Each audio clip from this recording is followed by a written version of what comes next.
माझे लग्न प्रकाशसोबत खूप धूमधडाक्यात झाले होते. प्रकाशचे घरचे तर खूपच खुश होते आणि मी सुद्धा. पण लग्नाच्या 6 महिन्यानंतर माझे आयुष्य पूर्ण बदलले. माझा नवरा मला घेऊन एका शानदार हॉटेलमध्ये गेला. मी तर छान तयार होऊन गेली होती. माझ्या नवऱ्याचे मित्र, त्यांच्या बायका सगळ्याच तिथे जमल्या होत्या आणि तिथं काहीतरी कार्यक्रम सुरू आहे असं वाटत होतं. म्हणून मी माझ्या नवऱ्याला गाडीतून उतरल्याबरोबर विचारलं, प्रकाश, आपण कुठे आलो आहोत? माझा जीव खूप घाबरत आहे. तेव्हा प्रकाशने एकदम कटाक्ष नजरेनं मला बघितलं आणि म्हणाला, तुझे दुसरे लग्न करण्यासाठी आलो आहोत. मी त्याच्याकडे बघितलं आणि त्याला विचारलं, मजाक का करत आहेस तू?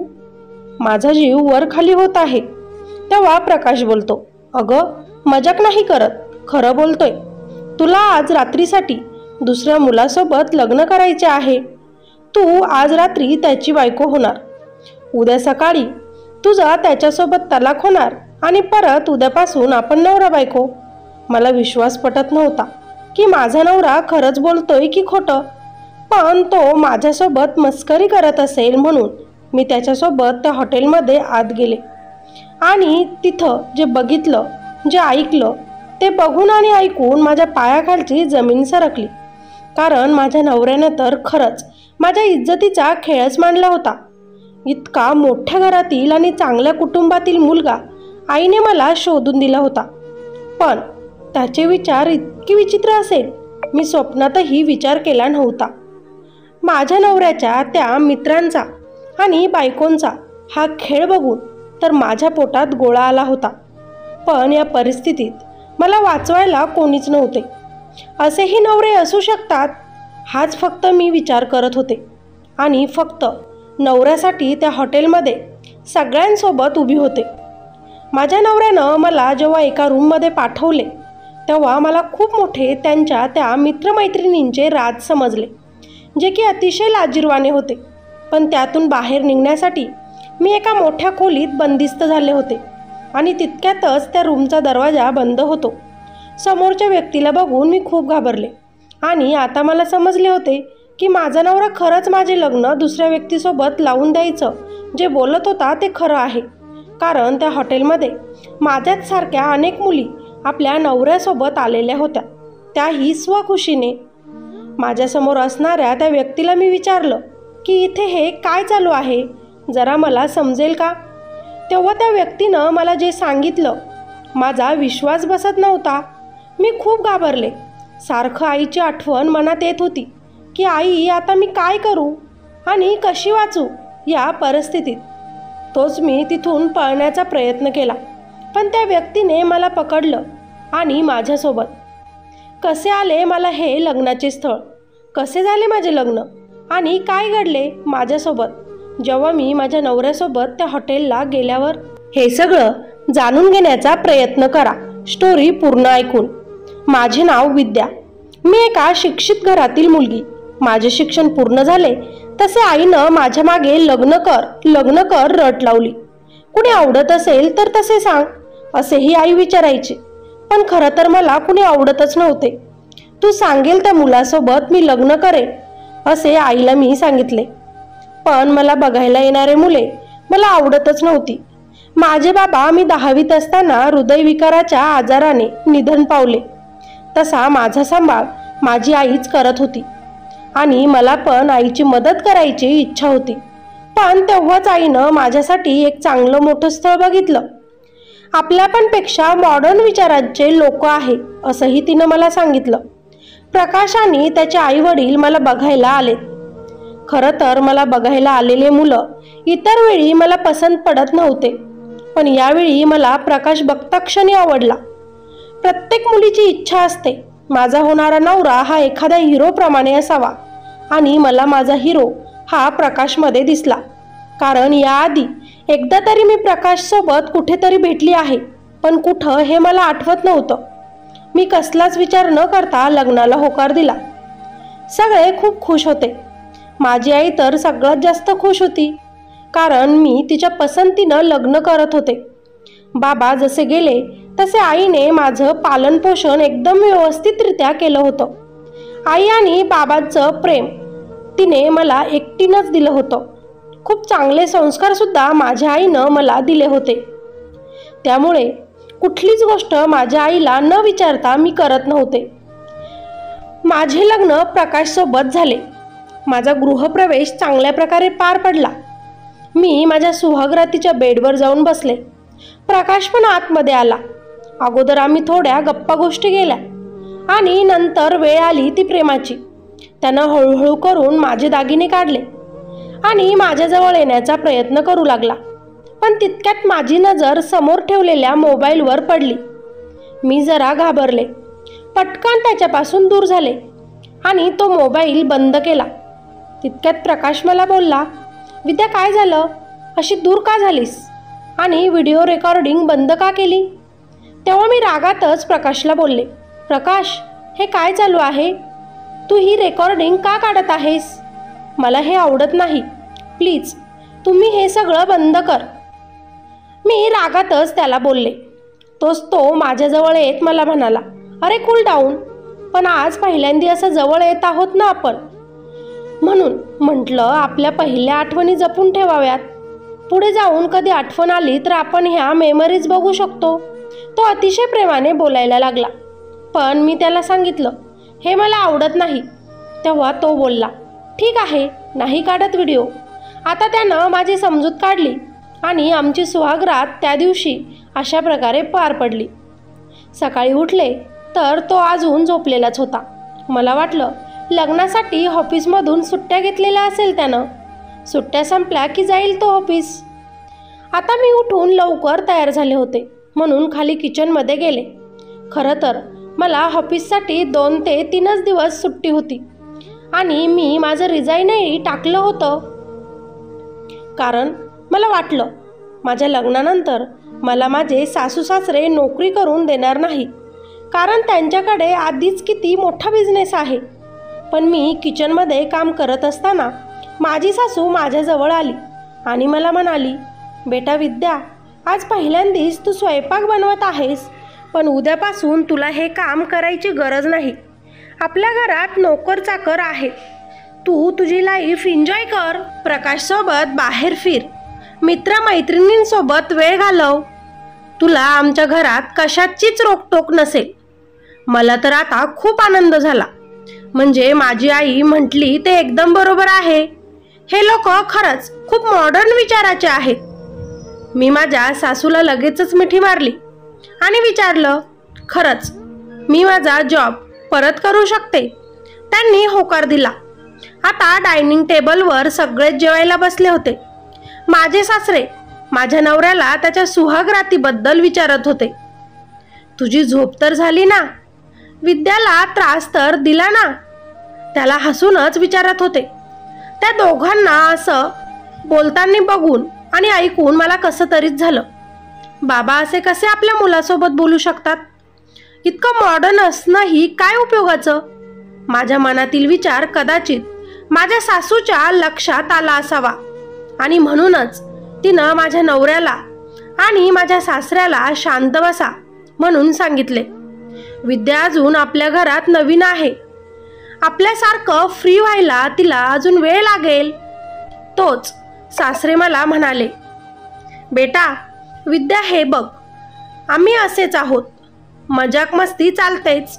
एकदम मॉडर्न विचार आहेत आमचे. मी मात्र जरा शांत झाले होते. पण ते सगळे इतकं बोलून एकमेकांना बघत हसू लागले. तोच आईचा फोन आला आणि मी बोलण्यासाठी माझ्या रूममध्ये आले. आईनं मला विचारलं, बेटा ठीक आहेस ना? तोच आईला मी म्हटले, आई मला इथले लोक अजिबातही नाही आवडले. त्यांचे विचार खूपच वेगळे आहेत. मला तर भीती वाटायला लागली की मी या लोकांमध्ये ॲडजस्ट होऊ शकेल का? तेव्हा माझी आई मला बोलली, हे बघ, प्रत्येक मुलीला आपलं घर सोडून नवऱ्याच्या घरी एक ना एक दिवस जावंच लागतं आणि मग तेच सासरचं घर हे तिचं आपलं असतं. नवीन नवीन तुला त्यांना समजून घ्यायला वेळ लागेल, पण एकदा की तुला तिथल्या लोकांची सवय झाली की बघ, तुलाही त्या माणसांशिवाय करमणार नाही. आईनं मला बरंच समजून सांगितलं. म्हणून मी लग्न करून आल्यापासून माझ्यासोबत जे काही घडत होतं ते माझ्या आईला काहीच सांगितलं नाही. तिला माझं काही टेन्शन येईल किंवा माझ्यामुळे काही त्रास होईल असं मला अजिबात वागायचं नव्हतं. म्हणून मी माझ्या सासरीच आनंदात राहायचा प्रयत्न करत होते. माझे सासरे तर बोलता बोलता माझ्यासोबत कोणत्याही विषयावर बोलायला लागायचे. सासू ही मॉडर्न, आपला नवरा सुनेसोबत काय बोलतोय, कसं वागतोय याकडे तिचं अजिबातही लक्ष नसायचं. जसं जगायचं तसं सगळे जगत होते. घरात कुणालाच कुणासोबत काहीच घेणं देणं नाही असं वागत होते. मी मात्र देवाला एकच विचारत होते, लग्न करून जर हे असं राहावं लागत असेल तर मी माझ्या आईसोबत तिथेच ठीक होते. माझे संस्कार मला असं वागायची सहमती देत नाही. माझा नवरा मला नेहमीच मॉडर्न ड्रेस घालायला लावायचा, नेहमीच पार्टीसाठी बाहेर घेऊन जायचा. मला तशा गोष्टींची अजिबातही सवय नव्हती. म्हणून मी लवकरच जॉबवर जायला सुरुवात केली होती. नवऱ्यानं मला नोकरी करण्यास नकारही दिला, पण घरी बसून काय करायचं म्हणून मला जॉब करू दे असा मी त्याच्याकडे हट्ट केला. सासू सासऱ्यांच्या सांगण्यावरून त्यानं मला नोकरी करू दिली. आता मी माझ्या नोकरीमध्येच व्यस्त होते. म्हणून या घरच्यांकडे मी जास्त लक्षही द्यायची नाही, कारण मला त्यांचे विचार, त्यांचं वागणं अजिबातही आवडत नव्हतं. या गोष्टी मी माझ्या आईला सांगूही शकत नव्हते, कारण बाबा गेल्यानं आधीच ती खूप खचली होती. त्यात माझं टेन्शन देऊन मला तिला दुःख द्यायचं नव्हतं. पण काही गोष्टी मी तिला नेहमीच सांगायचे आणि ती त्यावर मला काहीतरी सोल्युशन द्यायची आणि म्हणून मी घरात तशीच वागायचे. यामुळे माझा फायदाही खूप व्हायचा. एक दिवस जॉबवरून थकूनच घरी आले. नवरा रूममध्येच होता, जरा नाराजच दिसत होता. म्हणून मी त्याला विचारलं, काय झालं, आज नाही गेलास का मित्रांसोबत बाहेर? त्यानं काहीच उत्तर दिलं नाही. आता मी बायकोचं कर्तव्य पार पाडत होते. त्याला जवळ घेऊन त्याला प्रेम देत होते. तोच माझी नजर परत एकदा त्याच मोबाईलवर गेली. मी पटकन सावरले. मला असा व्हिडिओ रेकॉर्डिंग काढलेला आवडत नाही, त्याला बोलले. आज तो नाराज झाला आणि मला म्हणाला, तू जे म्हणते ते मी नेहमीच ऐकतो, आज माझंही तू ऐक ना. त्यानं खूपच आग्रह केला. आता नवरा होता म्हटल्यावर मी त्याला नकार देऊ शकले नाही, कारण मला माहिती होतं माझं त्याच्यावर किती प्रेम आहे आणि त्याचंही माझ्यावर तितकंच प्रेम आहे असा माझा त्याच्याबद्दलचा गोड गैरसमज होता. कदाचित त्या दिवसापासून माझं आयुष्य बदललं. त्या दिवसापासून माझ्या नवऱ्यात बराच बदल झाला. तो छोट्या छोट्या गोष्टींवरून माझ्यासोबत भांडण करू लागला. माझे सासरे तर खूपच फ्रेंडली होते, म्हणून कसेही जोक मारायचे, माझ्याकडे विचित्रच नजरेनं बघायचे. म्हणून एक दिवस मी माझ्या नवऱ्याला माझ्या सासऱ्याचं वागणं, बोलणं सांगितलं, पण नवऱ्याला त्याचा थोडाही फरक पडला नाही. मग काय झालं, बाबाच आहेत, तू अजूनही 19व्या काळातील का वागत आहेस?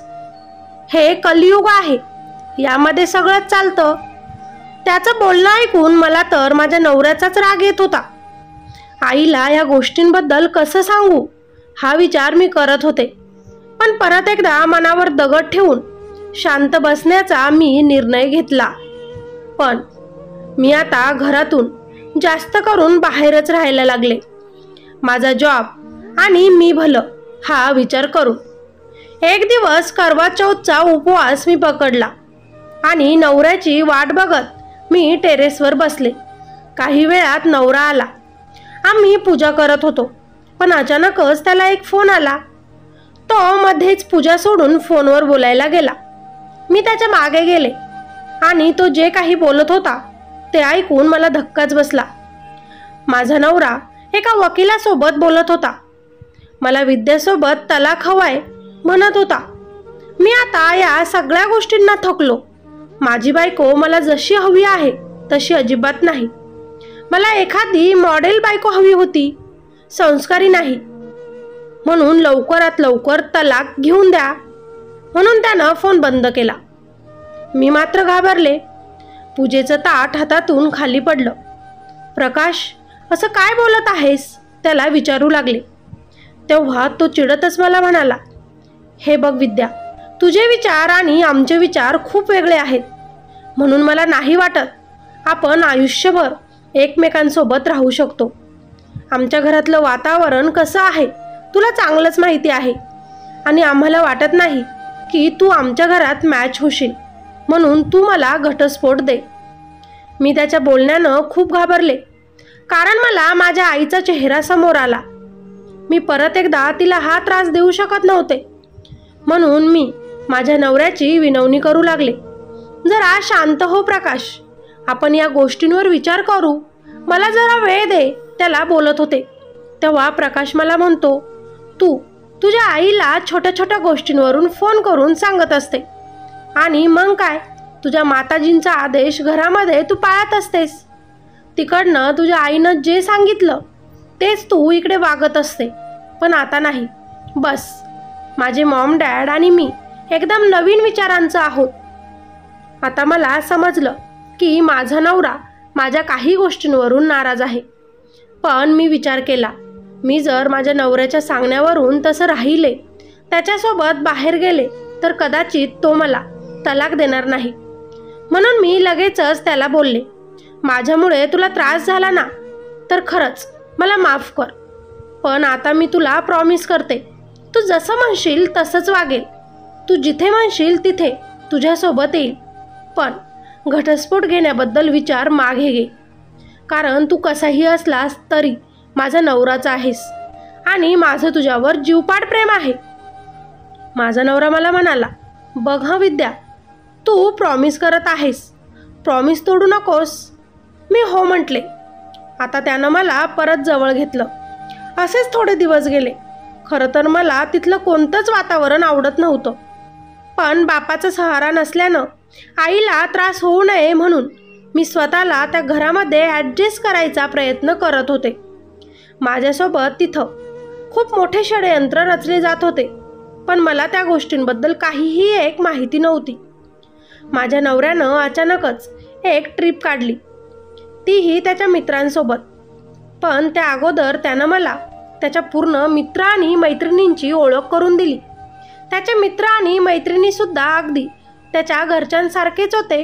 अतिशय फ्रँकली बोलणारे, एकमेकांच्या मॅरिड लाईफबद्दल सांगणारे, बोलताना जराही विचार न करणारे.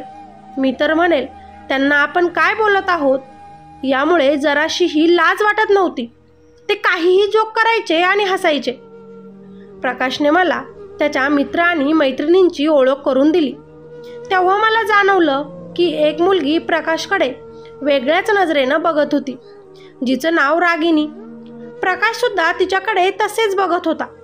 आणि मला तितक्यातच माझ्या सासूकडून समजलं की प्रकाश आणि रागिनी हे 1 वर्षापूर्वी एकमेकांच्या प्रेमात होते. रागिनीच्या घरच्यांनी तिचं लग्न दुसऱ्या मुलासोबत लावून दिलं. मग काय, दोघांना लग्न करता आलं नाही. माझा प्रकाश रागिनीवर खूप प्रेम करायचा. रागिनीसुद्धा त्याच्यावर प्रेम करायची. रागिनी तर आपल्या घरी किती वेळा आली आहे. मी आणि प्रकाशचे डॅड आम्ही कधीच त्या दोघांच्या रिलेशनमध्ये आलो नाही. त्यांना भरपूर मजा करून दिली. त्यांच्या नशिबातच नसेल म्हणून नाही झालं त्यांचं लग्न.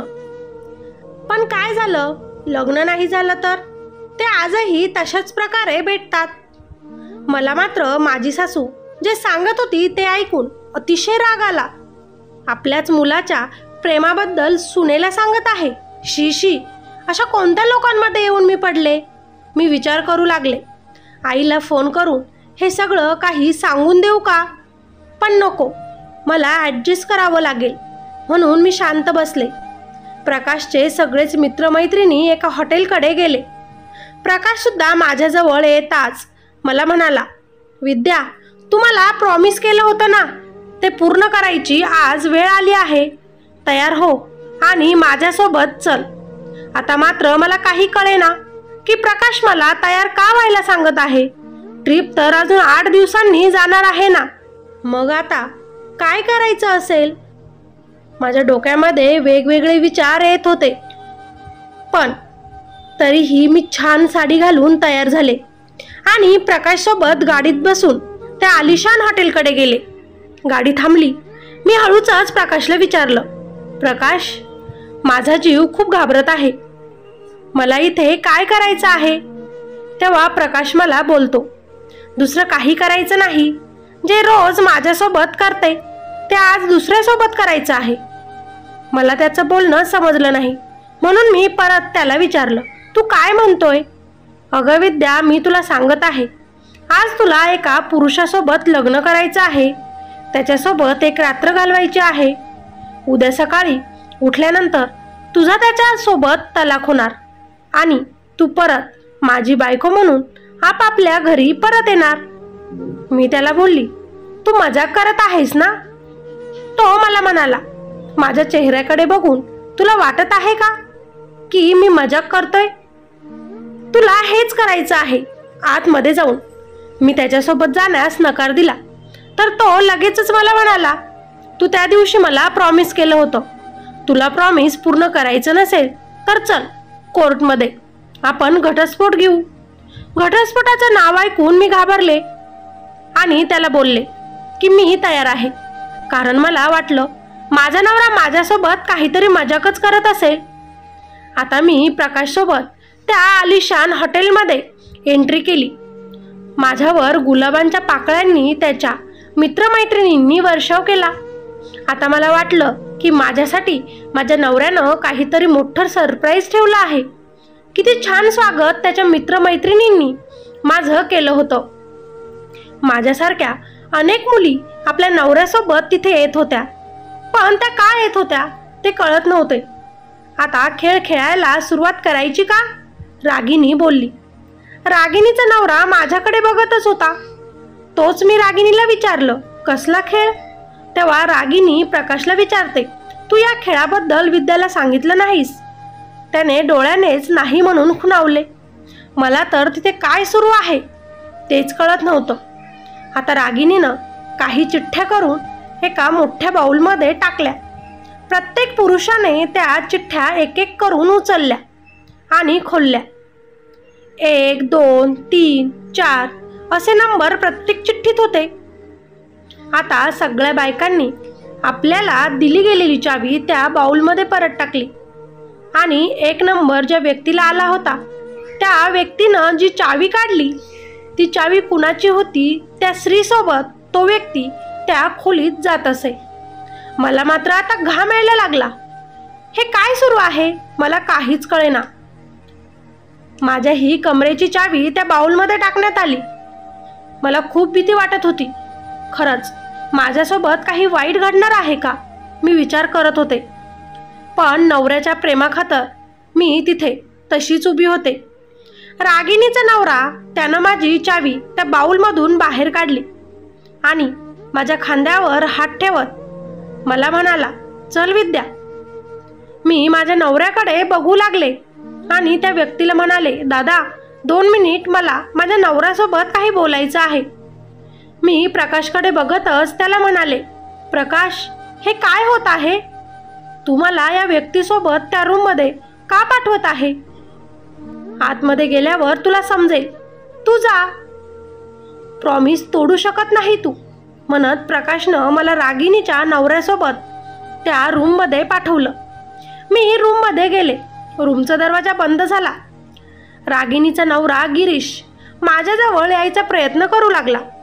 मला अजूनही समजत नव्हतं की हे काय चालू आहे, म्हणून मी त्याला बोलले, गिरीश दादा तुम्ही काय करत आहात? आता गिरीश हसायला लागला आणि मला म्हणाला, हे दादा बोलणं आधी बंद कर. तुला माहिती नाही का तू इथे का आली आहेस? तू सुद्धा आता आमच्या खेळामधील एक पार्ट आहेस. मला काहीच समजत नव्हतं. मी त्याला विचारलं, कोणता खेळ? तेव्हा तो बोलला, अगं आम्ही प्रत्येक आठवड्याच्या शनिवारी सगळेच मित्रमैत्रिणी असे इथे जमत असतो. बाहेर जे काही बघितलं ते नेहमीच असंच घडतं. पार्टनर बदल खेळाचे नाव म्हणजे? मी विचारलं.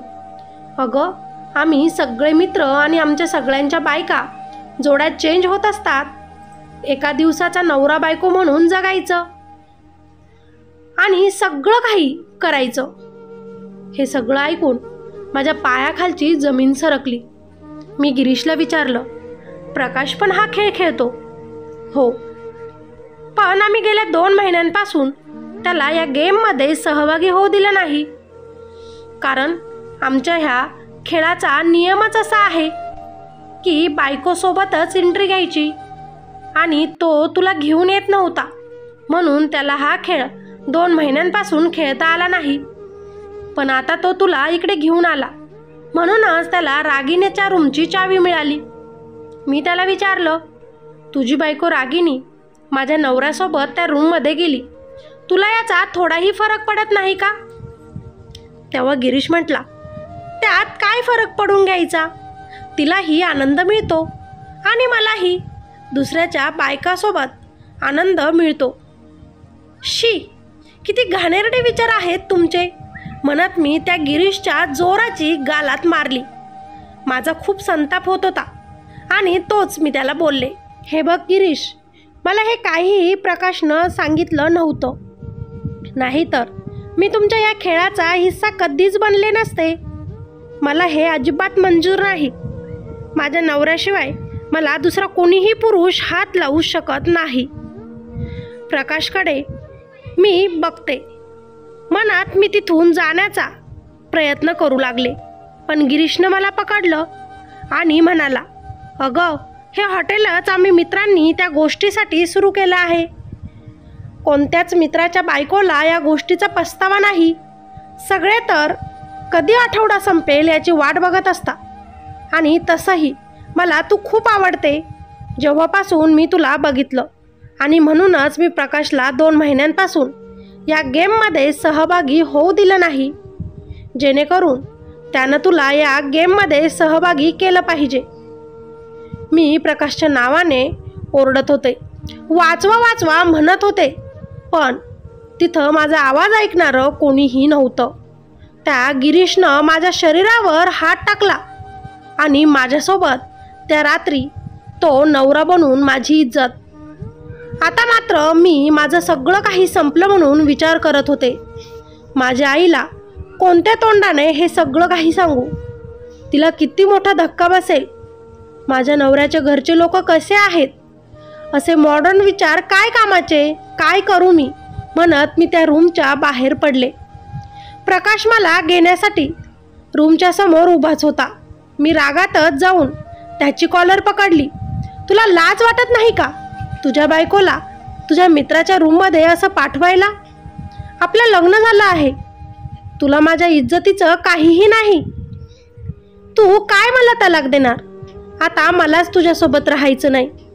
मी तुझ्यासारख्या व्यक्तीसोबत माझं आयुष्य घालवू शकणार नाही, म्हणत मी त्याच्या गालात मारली. आता तो हसू लागला. तुला माझ्यासोबत या खेळात सहभागी व्हावंच लागेल, कारण आता तुझ्याकडे दुसरा कोणताच पर्याय नाही. तू तुझ्या आईला ही काहीही गोष्ट सांगू शकत नाही. मी विचारलं का? त्यावर तो बोलला, तुझ्या मोबाईलमध्ये बघ. त्यानं मला काही फोटोज आणि काही व्हिडिओज पाठवले होते, जे बघून तर माझ्या पायाखालची जमीन परत सरकली. माझ्या हृदयाचे ठोके धडधड वाजायला लागले. आज जे काही माझं गिरीशसोबत झालं होतं ते सगळं काही रेकॉर्डिंग फोटोज प्रकाशनं मला पाठवले होते. प्रकाशसोबत ज्या ज्या रात्री मी प्रेम केलं ते सगळेच व्हिडिओ त्यानं मला पाठवले आणि बोलला, विद्या, तू जर आता माझ्यासोबत या ठिकाणी परत आली नाहीस तर तुझे हे सगळे व्हिडिओ फोटोज मी सोशल मीडियावर लीक केले जातील. तुझ्या आईला आज गिरीशसोबतचे तुझे हे व्हिडिओ रेकॉर्डिंग पाठवली जाईल, म्हणजे तुझ्या आईच्या नजरेत सुद्धा तू पडशील. माझ्या आईबाबांनी तर आधीच हे आपले व्हिडिओ बघितले आहेत, पण आत्ताचा सुद्धा व्हिडिओ मी सगळ्यांना दाखवेल जर तू माझ्यासोबत इथे आली नाहीस तर. मला तर काय बोलावं आणि काय करावं तेच समजेना. मी त्याची कॉलर पकडतच म्हणाले, अरे मी तुझी बायको आहे. बायकोची इज्जत अशी रस्त्यावर मांडशील? तुला काहीच फरक पडत नाही का माझ्यासोबत हे करताना? तो हसायला लागला आणि म्हणाला, अजिबात नाही. माझ्या मॉम डॅडला सुद्धा काहीच फरक पडत नाही. मी जे काही करत असतो ते सगळं त्यांना माहीत आहे. लग्नाच्या अगोदर तर मी रागिनीसोबत कित्येकदा हे सगळं केलेलं आहे आणि आजही प्रत्येक शनिवारी ती माझ्या मिठीत असते. त्याचा तिलाही काहीही पस्तावा नाही आणि मलाही नाही. शी, काय बोलत आहेस तू, म्हणत मी रडू लागले. माझ्या आईची आठवण मला खूप येत होती. आता मी या सगळ्या षडयंत्रातून कशी वाचू, मी काय करू, म्हणून मी खूप रडत होते. माझ्याकडे दुसरा कोणताही पर्याय नव्हता. आईलाही मी खरं काहीच सांगू शकत नव्हते. सासू सासरेही असेच, म्हणून घरात कोणीच मला समजून घेणारं नव्हतं. माझे संस्कार कुठेतरी आता कमी पडत होते. मी देवाकडे फक्त एकच प्रार्थना करत होते की या सगळ्या गोष्टींमधून मला वाचव.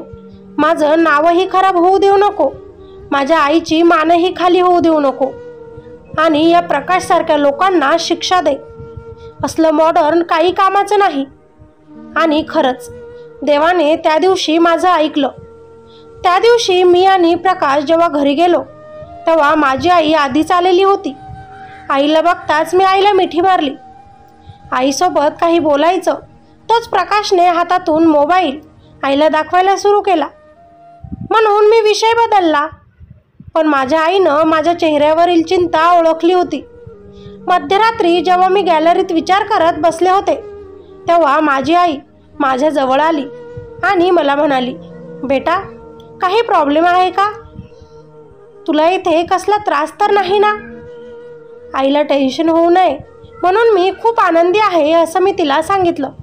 पण तितक्यातच तिची नजर माझ्या मोबाईलवर पडली आणि तिनं त्या मोबाईलमधील ते व्हिडिओज फोटोज बघितले. माझ्यासारखाच माझ्या आईलाही खूप मोठा धक्का बसला आणि त्या दिवशी तिनं मला जे काही सांगितलं ते ह्यावेळी मी तिचं ऐकलं. ठरल्याप्रमाणे शनिवारी मी माझ्या नवऱ्यासोबत त्या आलिशान हॉटेलमध्ये गेले. प्रत्येकाने चिठ्ठ्या टाकल्या. ज्या मुलीच्या रूमची चावी येईल त्या मुलीसोबत रूममध्ये जाऊ लागले. याही वेळी गिरीशनं माझीच चावी उचलली आणि मला घेऊन तो रूममध्ये जाऊ लागला. प्रकाशसुद्धा रागिनीला घेऊन रूममध्ये जाऊ लागला. तितक्यात माझी आई तिथे पोलिसांना घेऊन पोहोचली आणि सगळ्यांना थांबवलं. तेव्हा रागिनी, प्रकाश, गिरीश सगळेच पोलिसांना म्हणत होते, ही आमची लाईफ आहे, कशी जगायचं ते आम्ही जगू. आमच्या मित्रमैत्रिणींना कुणालाही प्रॉब्लेम नाही. आम्ही कधीच कुणाला बळजबरी करत नाही. 2चे 4, 4चे 6 आणि 6चे आज इतके लोक आमच्या या खेळात सहभागी आहे. आम्ही काही गुन्हा करत नाही. त्यांचं सगळ्यांचं ऐकून आता पोलिसांनी चांगलाच पोलिसी रुबाब सगळ्यांना दाखवला आणि मीही लगेच पोलिसांना म्हटले, सर, मला इथे बळजबरीने आणले गेले आहे. मला हे मुलं मुली काय करतात हे काहीच माहिती नव्हतं. त्यांच्या खेळामागे खूप विचित्र खेळ मांडलेला आहे हे मला माहिती नव्हतं. माझा फायदा घेण्यात आला. माझाच नवरा आहे ना, माझीच इज्जत. मी बोलता बोलता रडायला लागले.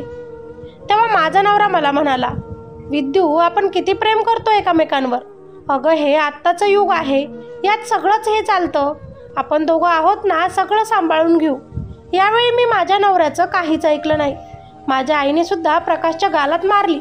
मी स्थळ शोधण्यात फसली, मॉडर्न म्हणून तुमच्या जाळ्यात अडकली आणि माझ्या सोन्यासारख्या पोरीचं वाटोळं केलं.